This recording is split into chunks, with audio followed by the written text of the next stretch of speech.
今天呢，咱讲点相亲市场上现实的东西。35岁以上的姑娘啊，我以后不收了，这是市场决定的。我记得我说过一期啊，希望女人能够早点结婚，千万别拖到30岁。哎呀，想想当时那个画面啊，我都觉得自己特别可怜呢，被喷的那是体无完肤啊，一个个的都跟拿那个霰弹枪一样，朝我发射，都不带解恨的。啊，有你管，宁可不嫁也不错嫁。哎，女人过了30岁依然活得精彩，二婚带娃我也能嫁高富帅。行，维持你的最后的面子啊，你就做梦去吧。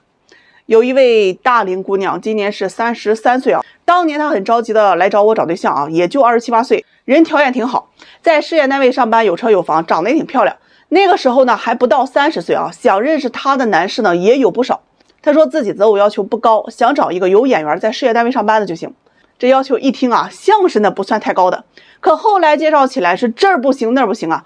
给他介绍个身高170事业单位的，嫌男方哎呀出门走一起啊丢人；介绍个185做老师的，嫌男方啊太高太瘦的和骷髅架子一样；找个公务员给他吧，哎呀嫌男方姿态高不想被拿捏；好不容易啊找个个子也不错，长得也舒服，在国企工作的，又嫌人家太忙没时间陪他。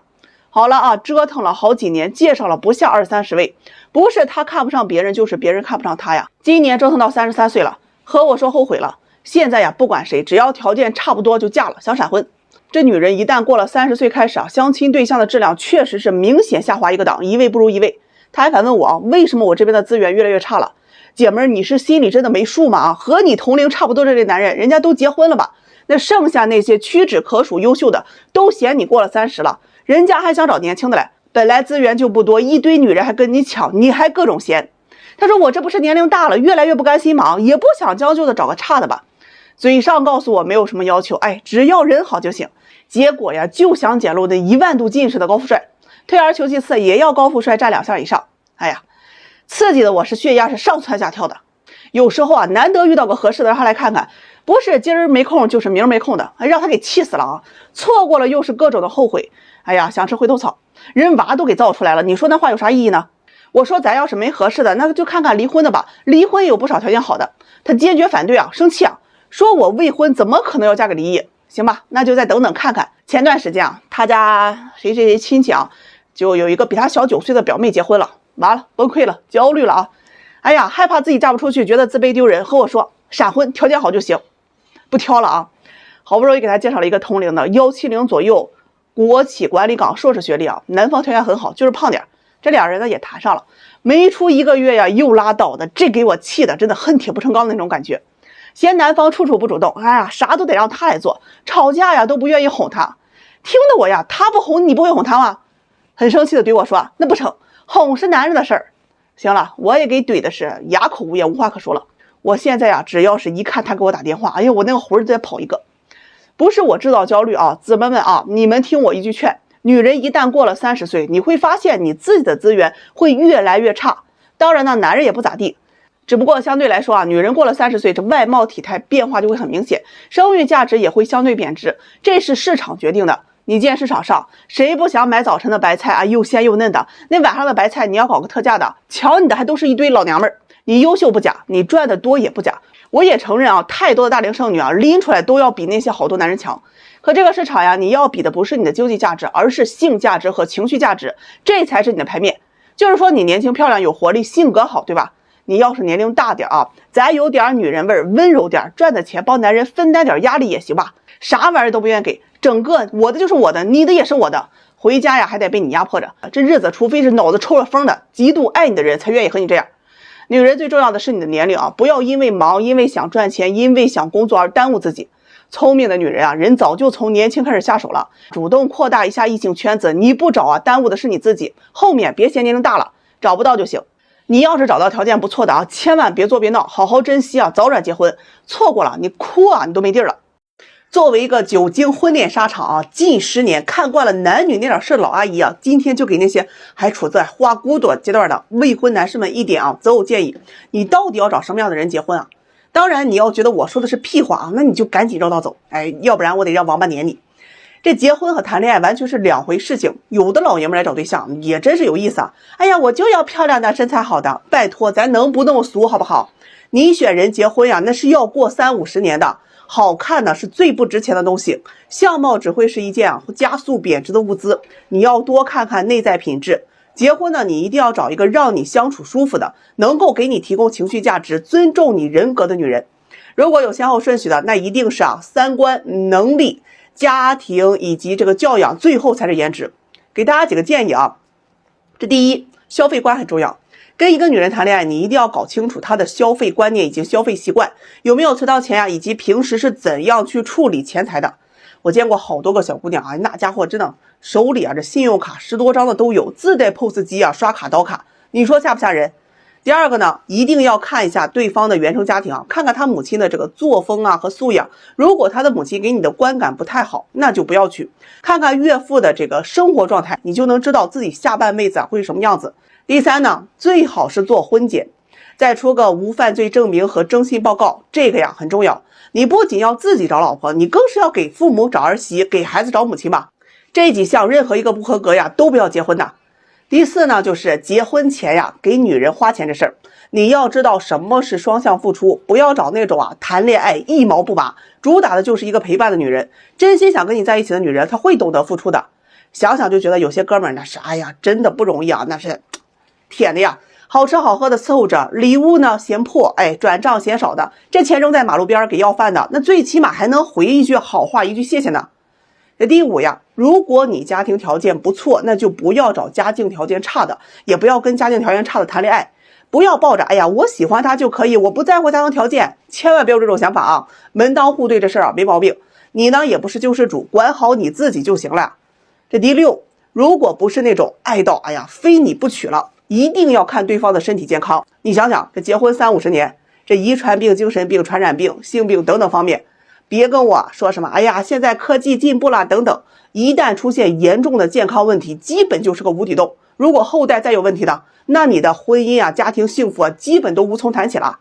从某种意义上来说健康甚至比人品都要重要，毕竟这人品都是抽象的，而且大多数的人的这个人品也都那么回事好也就那样，不好也就那样了。第七呢，就是追女孩的时候，如果她说我慢热，马上就走；我脾气不好，也马上就走；说我父母养我不容易，彩礼就是要你的态度等等，马上就走；说我不图你钱，只图你好的女人这类女人得费眼力劲儿你没个高情商和忍耐力的，也马上就走。好这东西是最费精力的，谁都不能保证一个人会一直对另外一个人好。另外，你界定不了他所谓对他好的点。情绪价值这玩意儿太抽象了，90%的人都不知道自己想要什么的，更搞不清楚自己的定位。所以他其实想要的并不单单只是对他好，他可能会要的非常非常多，多到你根本就给不起，可能他也配不上。不要被恋爱甜蜜期的这种上头给迷惑了，那些都是假象，并不是生活的常态的。如果真的要在一起适当的宠爱可以，但是宠爱不等于惯着。任何试图蹬鼻子上脸的女人，让她 go out。最后想说男人多奋斗一下事业，多攒钱，女人呢是水到渠成的事情一定要多看看人品。性子过于暴躁的不要找操不起的心的，行事不计后果的也不要找，败不起人家。有严重不良嗜好的不要找，比如赌和毒。有男闺蜜的要谨慎找戴帽领证那不可取的。有明显信仰冲突的不要找，再怎么努力顶多就是个万年老二。重度女权、动保还有饭圈的这个人士谨慎选择，能活带崩你的。婚姻与你想象当中的不同更多的是柴米油盐、家长里短，还有束缚以及责任，两人都浪，日子难长。爱情不是婚姻的基础，可以在一起共同生活才是。愿每一个真诚对待婚姻的人最后都能够被婚姻真诚以待。加油吧，宝子们！相亲圈里有句话，我觉得说的很形象，而且也很讽刺人叫见过蓝天的雄鹰，怎么会爱上没有翅膀的草鸡？你搁大城市待过，你就看不上那农村的小破屋大城市里坐着方便尿马桶，农村里你那蹲着那叫茅坑，心理落差那么大吗？这叫从俭入奢易，从奢入俭难。有一姑娘给我打电话咨询我，她又纳了闷了，为什么相亲180号了，就是找不着对象？她问我是不是她择偶要求很高我一听完，好家伙，真的迪拜王子估计你都得瞧不上。这个姑娘很漂亮身高在170左右，身材很好，自己开了个培训班，是学音乐的，从大学开始就没缺过男朋友。这有的男朋友呢给她买包有的给买化妆品有的管吃管住管旅游最后谈了一位大了10多岁很有钱的男朋友。过了一段高于其能力地位的生活。两人一度谈到了结婚成家，当然时间不长啊。这位很有钱的男朋友承诺给她婚前买套别墅，再给她100万的彩礼，她很是激动啊，觉得自己的人生终于到达了一个巅峰啊，找到了一个好的归宿。谁知道两人就谈了有不到2个月啊，这位名都不全的男友提出了分手，理由是家里不接受他的工作。她就很无奈很伤心啊，觉得房也没了啊，100万礼金也没有了。你要知道，这有些人经历过高山明月，他是看不起那小桥流水的，被迫年龄大了，马上30了，那开始被家里人安排相亲啊，见了不下是几十位啊，没有一个合适的，那一个个理由都可以出书了呀！哎呀妈，都赶上我想出那个相亲那些事儿了。